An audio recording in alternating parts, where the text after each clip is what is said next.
What's up guys, Sam Adams here and welcome to the Weekly Recap, which is a series on my channel every Saturday evening where I go through the top news of the week, at least my picks, what I found important. So this week's been kind of slow, but we have had a few major points, so without further ado, let's go ahead and get into it. So first off, Project Cars has been delayed yet again. Of course, it was initially supposed to come out last November, but it was delayed until March 15th and is now being delayed again until April 2nd on PC and April 7th on PlayStation 4 and Xbox One. But I think this is a pretty good decision just because of what Ian Bell actually said, one of the guys on the development team of Project Cars. And he said that it was a major and difficult decision for the team to postpone the release yet again, but they just felt that if the game was going to be the best it could potentially be, that they needed just a couple of extra months to work on it. And I think that was a pretty good decision because if you reflect back on Drive Club that was supposed to come out in October, of course I'm still extremely salty about that if you've been following the channel, but if that development team had potentially put a couple of extra weeks into that game, it might have been released on better standings, it might have been released and the crowd might have accepted it a little bit more, and it could have potentially been one of the best PlayStation 4 games, but it was just in general a forgettable racing experience.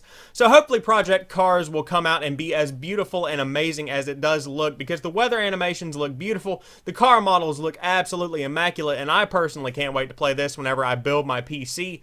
But this could be one of the most beautiful games in general and definitely one of the best racing simulators to date, but I guess we'll just have to wait again until April 2nd and April 7th to find out. Next up, does size really matter? It's an age-old question that's been asked since the beginning of time, but this week it was in connotation to the Order 1886, which of course, unless you've been living under a rock or you have turned off your computer completely, was revealed to be about 5 or 6 hours long through a leaked YouTube playthrough on earlier than the week, about Sunday I believe. And so it was kind of controversial as far as people paying $60 for a game and getting about 5 or 6 hours of gameplay. And if you do want to argue that you can get more out of the game, someone platinumed the game in about 9 hours, which of course platinum means you get all of the trophies, everything has been uncovered. So at the end of the day, it's an opinion whether or not you think it's worth it to pay $60 for a game that's 5 or 6 hours long, and I'll probably be talking about this next week sometime. It's kind of a post-mortem time for 1886. But this is a release that I believe is becoming rarer and rarer in the gaming industry, but it used to be around a lot. This is called a rent. Finally, the Kickstarter controversy of the week. Of course, if you haven't heard, Peter Molyneux, an ex-developer over at Microsoft Studios, was on Kickstarter, which is an amazing website, and he raised $800,000 to make a game called Goddess, which is a kind of spiritual successor to a game that he released earlier in his career.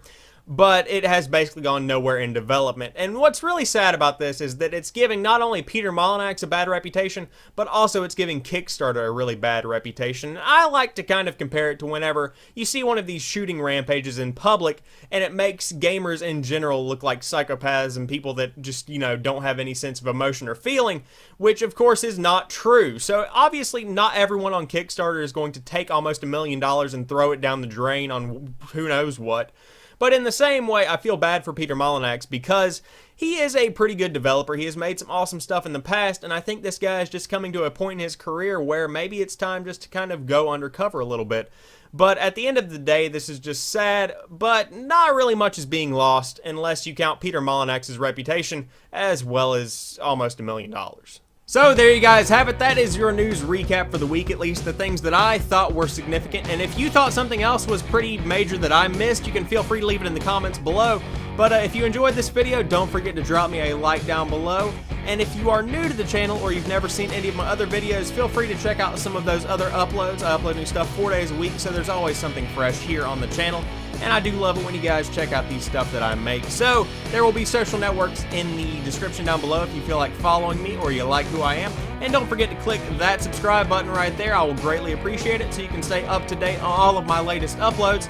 And as for right now, I hope you guys have enjoyed the video, and I'll talk to you soon.